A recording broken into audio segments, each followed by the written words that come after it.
तो आज के वीडियो लेक्चर में आप सभी लोगों का स्वागत है और मैं Amit Amrish from the aspiration, your friend, guide and philosopher.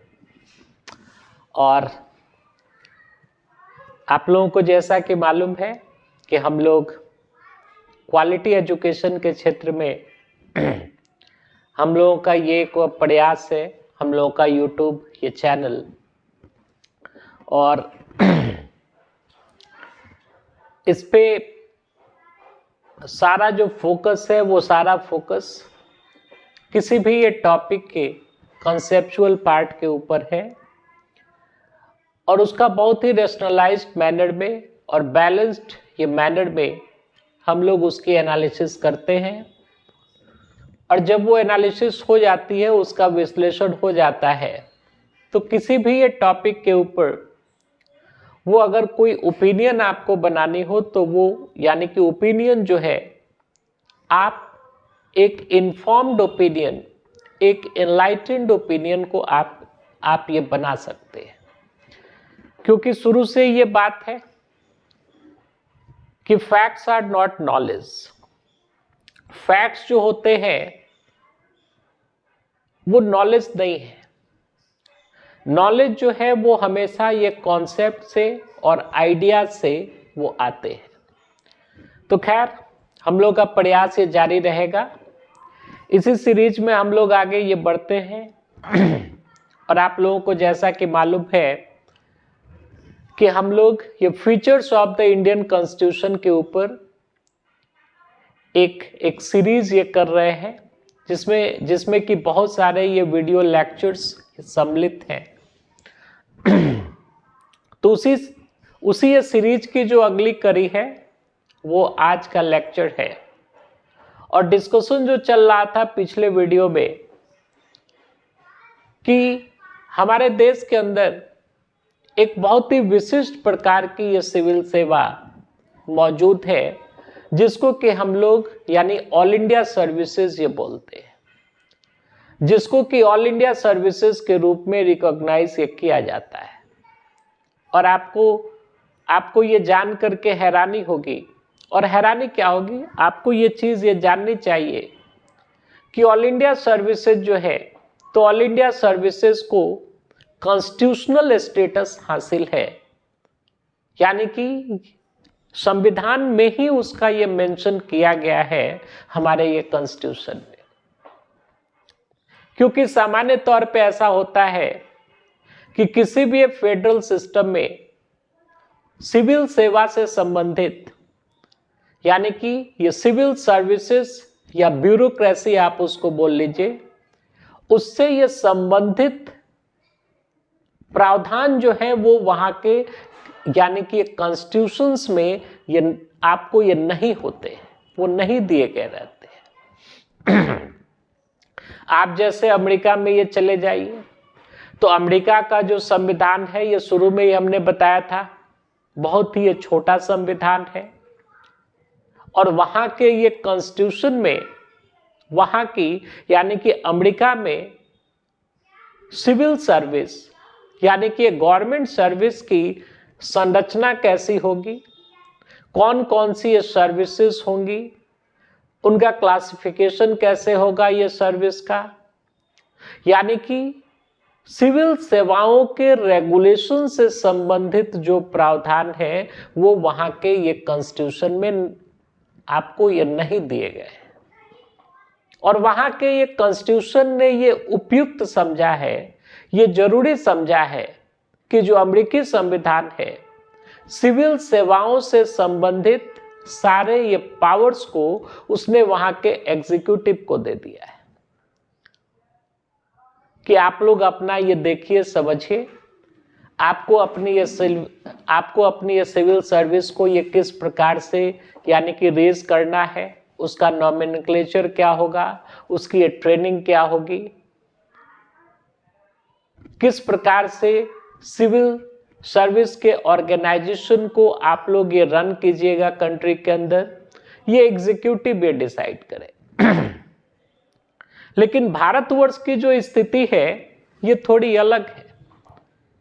और भारतवर्ष में एक बड़ा ही यानी विशिष्ट स्थिति ये पाई जाती है दूसरे अन्य फेडरल सिस्टम्स की ये तुलना में कि भारतवर्ष में सिविल सेवा से संबंधित बहुत सारे ये प्रावधान यानी कि ऐसे हैं, यानी कि मूलभूत ये प्रावधान ऐसे हैं जिनको कि हमारे ये कॉन्स्टिट्यूशन में ही स्थान ये दिया गया है। तो उसी एक क्रम में इंडियन कॉन्स्टिट्यूशन का जो आर्टिकल 312 है, यानी आपको अनुच्छेद 312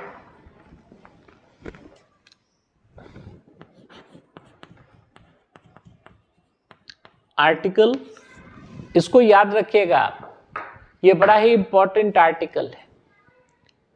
तो आर्टिकल 312 जो है हमारे कॉन्स्टिट्यूशन का, ये हमारे कंट्री के अंदर यानी कि ऑल इंडिया सर्विसेज, जिसको कि हिंदी में अखिल भारतीय ये सेवाएं हम लोग बोलते हैं, तो अखिल भारतीय सेवाओं के एग्जिस्टेंस को वो रिकॉग्नाइज करता है। और इसी आर्टिकल में, इसी अनुच्छेद में अखिल भारतीय सेवाओं से संबंधित कुछ प्रावधान उसमें ये दिए गए।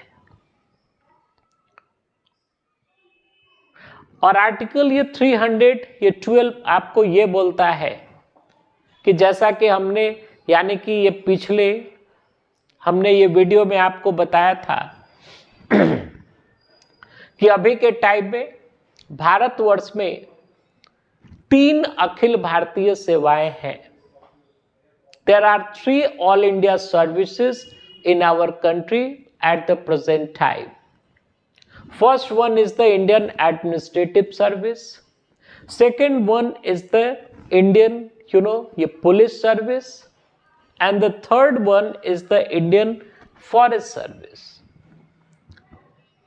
हमेशा याद रखिएगा, एग्जाम्स में भी आते हैं कि भारतवर्ष में कितनी अखिल भारतीय सेवाएं जो हैं वो अभी के टाइम में वो विद्यमान है। तो ये 3, और इन 3 में से 2 जो अखिल भारतीय सेवाएं हैं ये ऊपर वाली, यानी कि भारतीय प्रशासनिक सेवा और भारतीय ये पुलिस सेवा, आईएएस और आईपीएस, ये शुरुआती टाइम से ही, यानी कि जब से हमारे देश का ये संविधान जो है, कॉन्स्टिट्यूशन जो है वो ऑपरेशन में आया हमारी कंट्री में, जब से हमारे देश में हमारे संविधान को लागू किया गया, उस टाइम से ही ये 2 सेवाएं जो हैं ये भारतवर्ष में ये मौजूद है। ब्रिटिश टाइम में इसी आईएएस को आईसीएस बोला जाता था, इंडियन ये सिविल सर्विस, और आईपीएस को यानी इंडियन ये पुलिस सर्विस को ब्रिटिश टाइम में इसको आईपी बोलते थे, यानी इंडियन पुलिस। तो हमारा जब से ये संविधान ये बना और जब से ये संविधान ऑपरेशन में आया, 2 प्रकार की अखिल भारतीय सेवाएं जो हैं ये शुरू से ही ये विद्यमान रही हैं। तीसरे प्रकार की जो अखिल भारतीय सेवा है, इंडियन ये फॉरेस्ट सर्विस, इसका अस्तित्व जो है, इसका एग्जिस्टेंस जो है वो 1966 में वो आया हमारे भारतवर्ष में। तो अखिल भारतीय सेवाओं के गठन से संबंधित जो प्रावधान है वो प्रावधान हमारे कॉन्स्टिट्यूशन के आर्टिकल 312 में ही ये दिया गया है।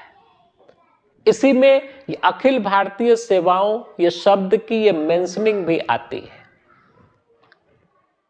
और ये जो अनुच्छेद है वो ये व्यवस्था देता है कि भारतवर्ष में 2 तो जो ये सिविल सर्विसेज हैं, 2 अखिल भारतीय जो सेवाएं हैं आईएएस और आईपीएस, इनको तो ये रिकॉग्नाइज करता ही है, आर्टिकल 312। लेकिन इसके साथ साथ वो इस भी चीज की व्यवस्था वो करता है कि भारतवर्ष में नए अखिल भारतीय सेवाओं का ये यानी कि ये गठन भी किया जा सकता है अगर जरूरत पड़ी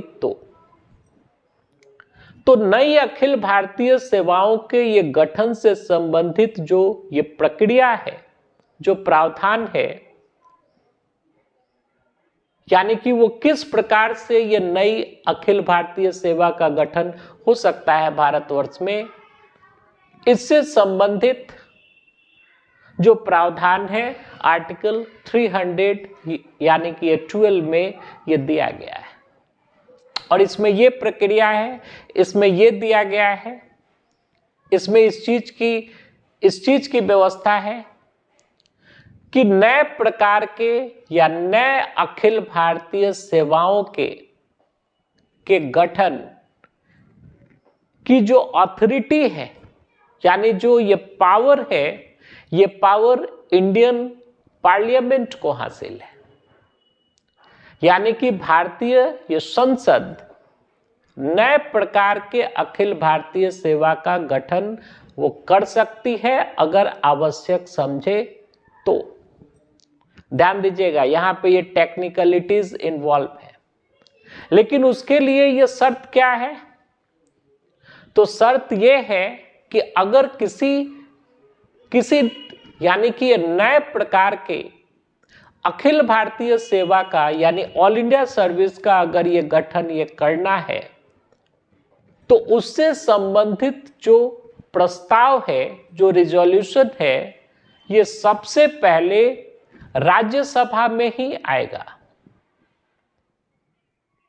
यानी कि उसके नई प्रकार की अखिल भारतीय सेवा के गठन से संबंधित जो प्रस्ताव है उसको ये लोकसभा में प्रस्तुत नहीं किया जा सकता है शुरुआती समय में। यानी कि फर्स्ट ऑफ ऑल इसका रिजोल्यूशन जो है वो राज्यसभा में आएगा, और ये राज्यसभा में जब वो रिजोल्यूशन वो प्रस्ताव जो है 2/3 मेजोरिटी से वहां से ये पास होना चाहिए आपको राज्यसभा से। उसके बाद से लोकसभा उसे पास करेगी, और जब इस प्रकार से राज्यसभा और ये लोकसभा उसको ये पास कर देगी उस ये प्रस्ताव को, तो फिर उस ये प्रस्ताव के हिसाब से ये यानी कि ये नए प्रकार के अखिल भारतीय सेवा का गठन हो सकता है। प्रेसिडेंट के सिग्नेचर से अखिल भारतीय सेवा का गठन हो सकता है। मतलब कि भारतवर्ष में ये नई प्रकार के अखिल भारतीय सेवा के गठन से संबंधित ये प्रावधान ये क्या हुआ? तो उससे संबंधित ये प्रक्रिया ये हुई कि अगर किसी ये नई अखिल भारतीय सेवा का गठन अगर ये करना है तो उससे संबंधित जो प्रस्ताव है वो प्रस्ताव वो आपको ये सबसे पहले वो राज्यसभा में आएगा, और राज्यसभा में 2/3 मेजोरिटी से वो प्रस्ताव वो पास होना चाहिए। उसके बाद से ये लोकसभा से वो यानी कि प्रस्ताव वो पास होगा, और इस प्रकार से राज्यसभा और ये लोकसभा से जब वो यानी प्रस्ताव ये पास हो जाता है, उसके बाद से ये आपको ये नई अखिल भारतीय सेवा का गठन ये किया जा सकता है। तो टेक्निकलिटीज को याद रखिएगा। मतलब अगर क्वेश्चन ये पूछ दे कि नई अखिल भारतीय सेवा के गठन का जो अधिकार है वो अधिकार ये किसके पास है, तो अधिकार तो अंतिम रूप से पार्लियामेंट के ही पास है। लेकिन यहां पे ये चीज याद रखनी है कि राज्यसभा को इस मामले में ये थोड़ा ये अपर हैंड उसको हासिल है। संवैधानिक तौर पे अपर हैंड इस रूप में हासिल है कि नई ये अखिल भारतीय सेवा के गठन से संबंधित जो प्रस्ताव है उसको सर्वप्रथम राज्यसभा में ही उसे ये प्रस्तुत यानी कि आपको ये किया जा सकता है। और राज्यसभा उस ये रिजोल्यूशन को 2/3 मेजोरिटी से वो पास करे कि हाँ, नेशनल इंटरेस्ट में यानी राष्ट्रीय हित में ये आवश्यक है कि नए प्रकार की अखिल भारतीय सेवा का गठन ये किया जाए। उसके बाद से ही लोकसभा कुछ कर सकती है, यानी कि लोकसभा इस मामले में इनिशिएटिव को नहीं ले सकती है, यानी कि शुरुआत जो है ये लोकसभा ये आपको यानी कि नहीं कर सकती है ऐसे ये किसी भी प्रकार के ये बिल का जिसमें कि नए प्रकार के अखिल भारतीय सेवा के गठन की बात की गई हो। इनिशिएशन हमेशा वो राज्यसभा से ही आएगा और ये प्रक्रिया और ये जो ये प्रीरिक्विजिट है वो इसलिए रखी गई है कि राज्यों का जो हित है तो राज्यों के हित को सुनिश्चित ये रखा जा सके, क्या उसको यानी कि ये प्रोटेक्ट और ये प्रिजर्व रखा जा सके।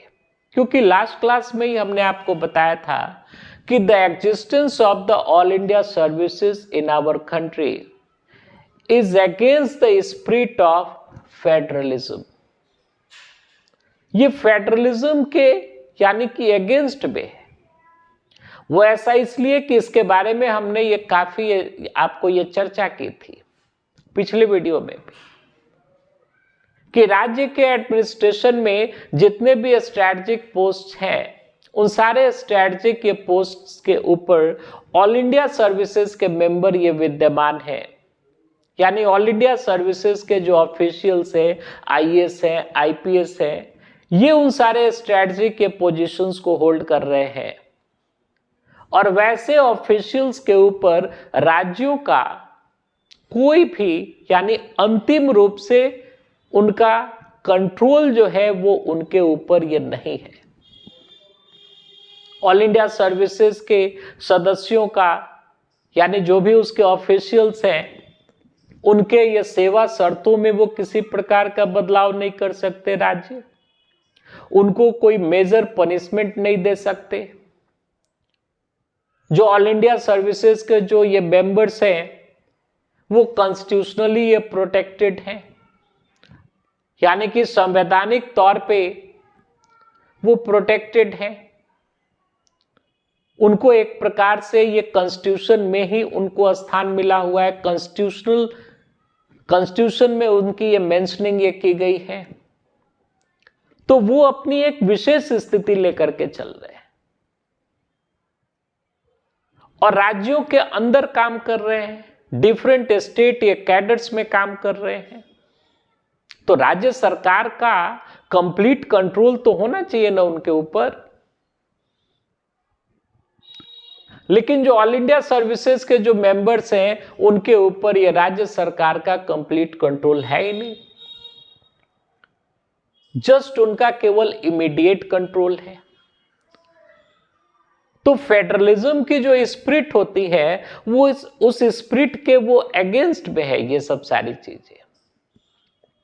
और इसी कारण मैं इस टॉपिक को यहां पे ये पढ़ा भी रहा कि इंडियन कॉन्स्टिट्यूशन के जो भी यूनिटरी फीचर्स हैं उन सारे यूनिटरी फीचर्स में एक आपको यूनिटरी फीचर ये भी है कि भारतवर्ष में ऑल इंडिया सर्विसेज की मौजूदगी।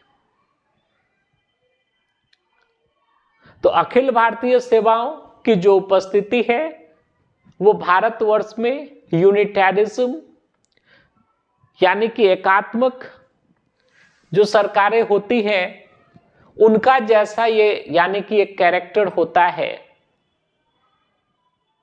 उसको उसके हिसाब से इनकी मौजूदगी है। और ये बोला भी जाता है यानी कि ऑल इंडिया सर्विसेज की जो ये क्रिटिसिज्म्स होती हैं उनकी जो आलोचनाएं होती हैं उन आलोचनाओं में उन सारे क्रिटिसिज्म्स में एक मेजर क्रिटिसिज्म ये भी है कि ऑल इंडिया सर्विसेज की जरूरत ही नहीं है भारतवर्ष में, यानी कि स्वतंत्र भारतवर्ष में।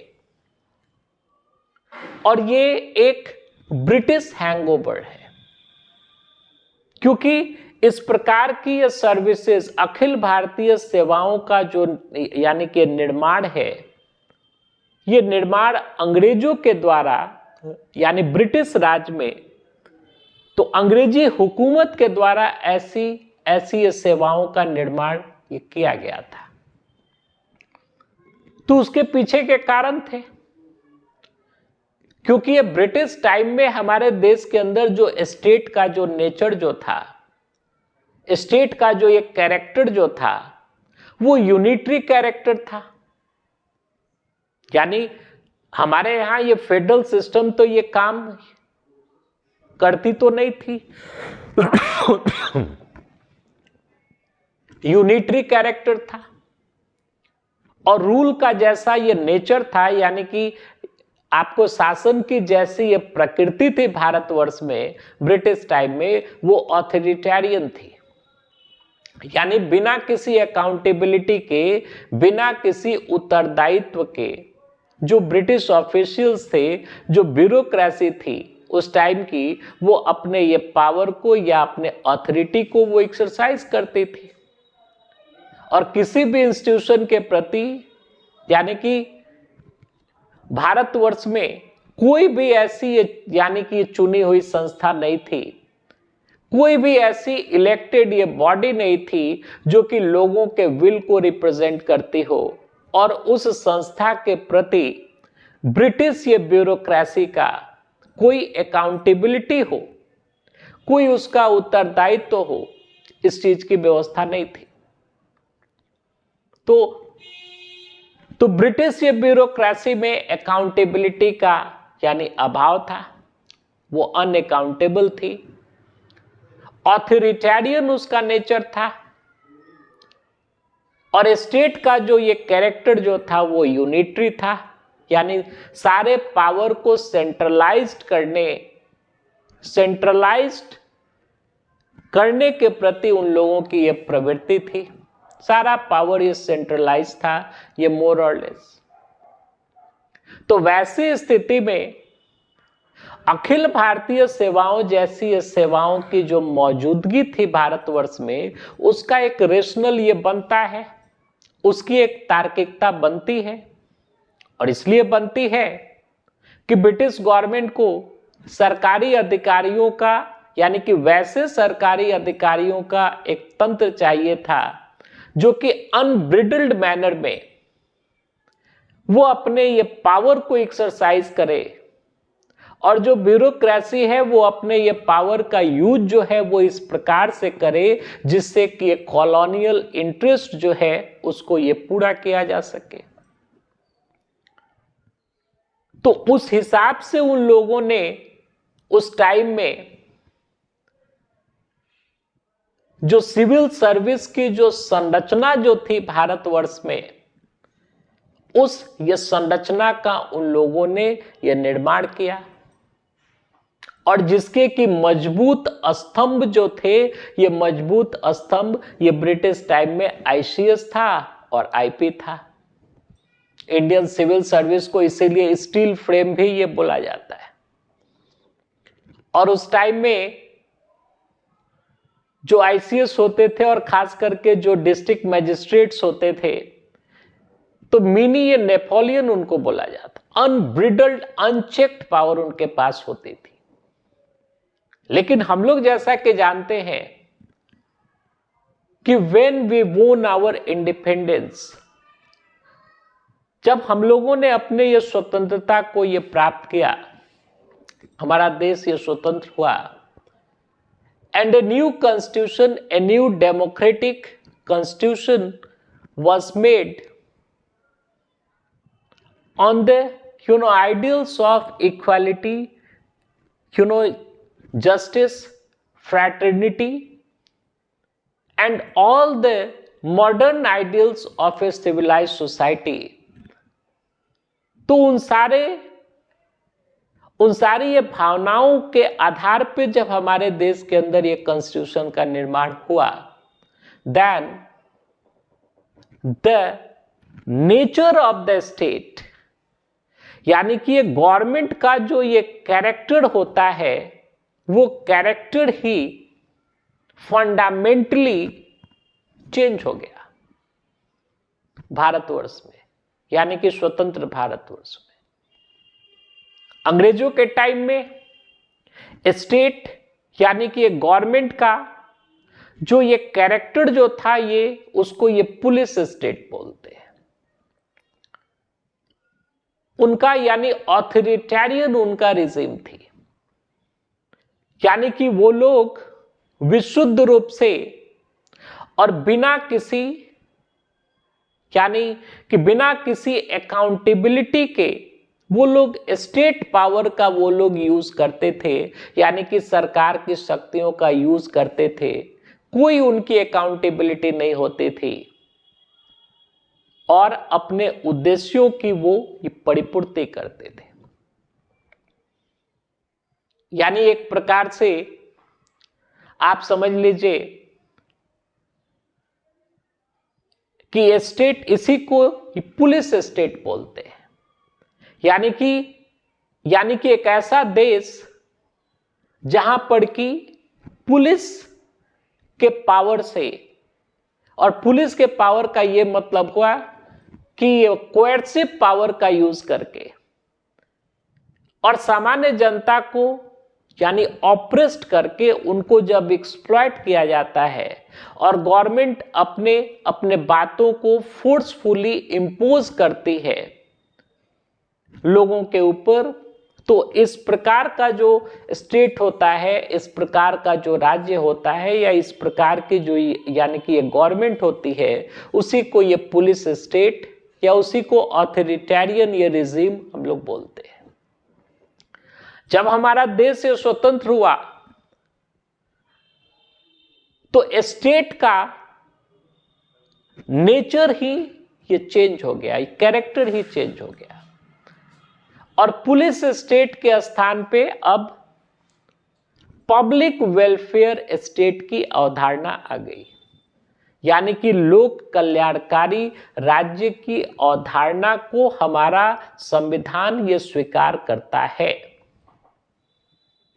We are a welfare state, public welfare state. That means here the ultimate goal or the ultimate aim of any action of the state is to attain the maximum amount of public welfare.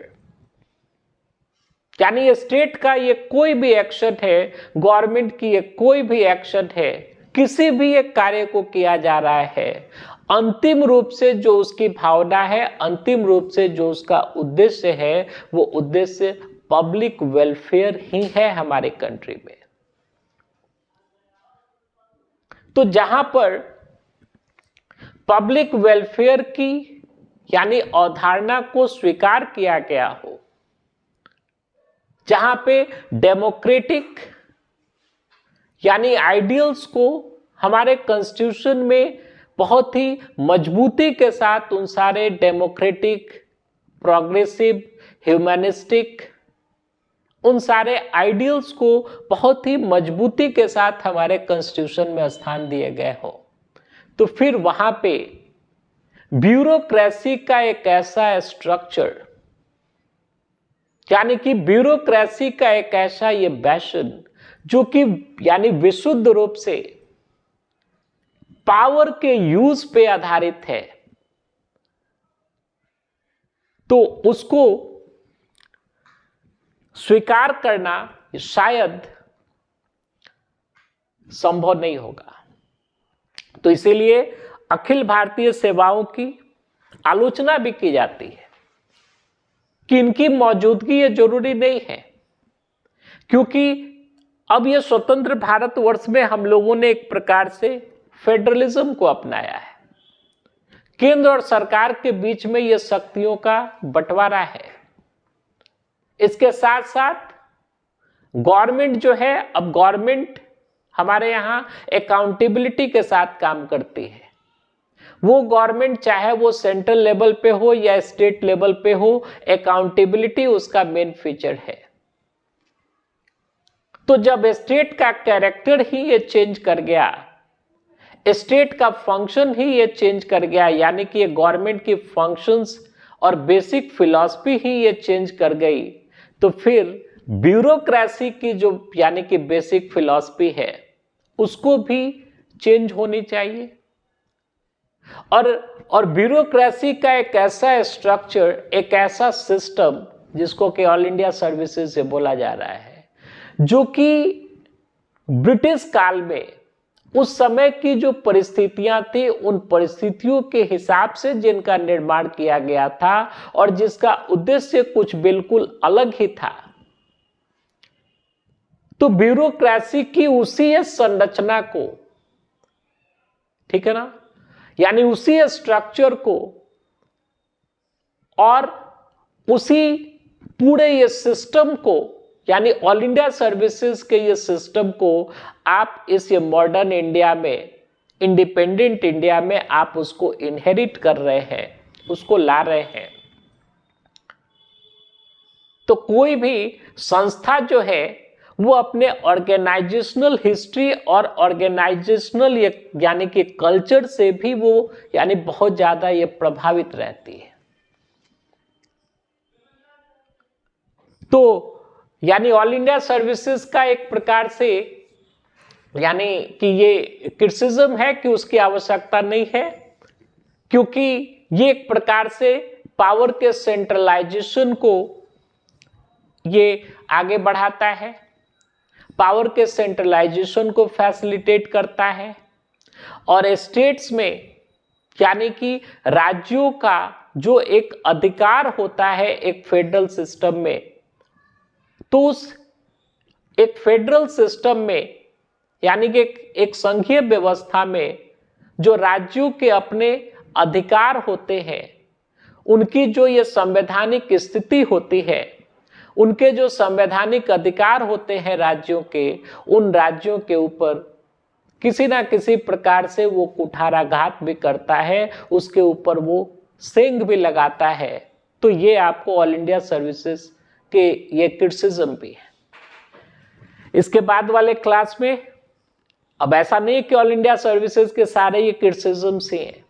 All India services के यानी बहुत सारे ये plus points भी हैं, और उसके अगर प्लस पॉइंट्स ना होते तो आज के डेट में गवर्नमेंट सर्विस में अगर ये किसी भी सर्विस की अगर बात होती है तो सबसे ऊंची सर्विस जो है वो आज के भी डेट में IAS IPS को ही माना जाता है।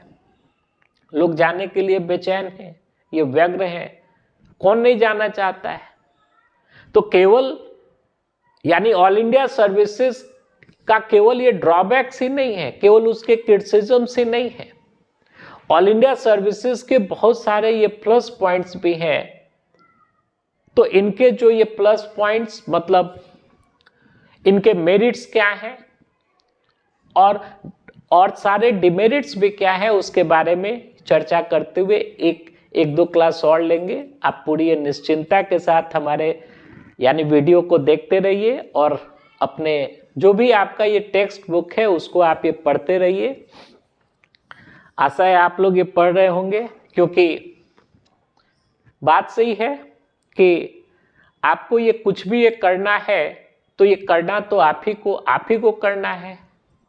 कुछ भी अगर होना है या ना होना है, if you have to do something और undo something, you have to do it और you have to undo it. तो जितने भी सर्कमस्टेंशियल फैक्टर्स होते हैं, they play a very secondary role, ये प्राइमरी भूमिका नहीं निभाते। सेंटर स्टेज में आप ही हैं, यानी आपसे संबंधित जो भी चीजें हो रही हैं उन सारे चीजों के ये सेंटर स्टेज में आप हैं। अन्य सारी चीजें जो हैं, चाहे वो सर्कमस्टेंशियल फैक्टर्स हुए, चाहे दूसरी अन्य चीजें हुई, उन सब का सप्लीमेंट्री रोल हो सकता है, सेकेंडरी रोल हो सकता है, लेकिन ये प्राइमरी आप ही है। और मन के चक्कर में ये कम रही है, क्योंकि बात ही नहीं समझ में आती है लोगों को। बोला भी क्या है, कबीरदास ने बोला है, मन के मते न चालिए, मन के मते अनेक। मन की ये मति जो है ये अनेक है, कभी इधर भागता है, कभी उधर भागता है, कभी इधर जाता है, कभी उधर जाता है। मैं आपको बता दूं, आप अगर यहां रहे तो आपको लगेगा कि इंग्लैंड बढ़िया है। हाँ, हमारा विश्वास कीजिए, मैंने अनुभव किया है इन चीजों को। आप यहां रहिए तो लगेगा कि इंग्लैंड बढ़िया है, और इंग्लैंड जाइएगा तो कुछ दिन आप वहां जब ये रह लीजिएगा, वहां की आओ हवा, क्योंकि मनुष्य का बेसिक जो उसका स्वभाव है वो नहीं बदलता है। वो कहीं पे भी अगर वो अपने आप में संतुष्ट नहीं है, और मनुष्य अगर अपने आप में वो उसके अंदर वो स्पार्क नहीं है, अपने हृदय की आवाज को वो अगर नहीं सुन रहा है, तो वो आपको ये कंफ्यूज्ड है मनुष्य। तो ऊपर से आप चाहे ये जो पहन लो, जो कुछ भी कर लो, तो यहां से इंग्लैंड जाइएगा, ठीक है, वहां के लोग ये यानी कि महंगा ये पहने होंगे, अच्छी अच्छी ये घड़ियां लगाई होंगी, लेकिन जहां ये कंफ्यूजन है, जहां पे लोग अपने आप में ही स्थिर नहीं है, तो वहां शांति नहीं है। तो कुछ दिन जब आप वहां के लोगों को देख लीजिएगा, वहां की आओ हवा से जब एक्लेमेटाइज्ड हो जाइएगा, तो आपको लगेगा कि वही ठीक थे। तो यहां से वहां, फिर अगर वहां से यहां आ गए तो फिर कुछ दिन यहां रह जाइएगा, तो लगेगा कि अब वहां है। तो भाई इतना याद रखिए, ना यहां है, ना वहां है, ना वहां है, ना वहां है। आपके लिए जो आपकी मूल चीज है, जो सबसे इंपॉर्टेंट ये ड्राइविंग फोर्स, वो ड्राइविंग फोर्स आप ही के अंदर मौजूद है। और अपने अंदर अगर आप उस स्थान तक ये पहुंच सके जो कि आपको एनर्जाइज कर रही है, जहां से रियल मोटिवेशन आपके अंदर आ रहे हैं, अगर उस स्थान तक हम लोग ये पहुंच सके, तो हम लोग आसानी से आप चाहे ये जहां भी रहें, जो कुछ भी करें, उन सारे चीजों के मध्य रहते हुए भी आप अपना जो मूल लक्ष्य है उसे हासिल कर सकते हैं। तो आज के लिए इतना ही, और इसी नोट के साथ आज के क्लास को हम ये समाप्त कर रहे हैं। आशा है आप लोगों को बात ये समझ में आई होगी। अगले दिन हम फिर इसी टॉपिक को आगे बढ़ाएंगे। आपने हमारी बात को ये ध्यान से सुना, इसके लिए आपका बहुत बहुत धन्यवाद।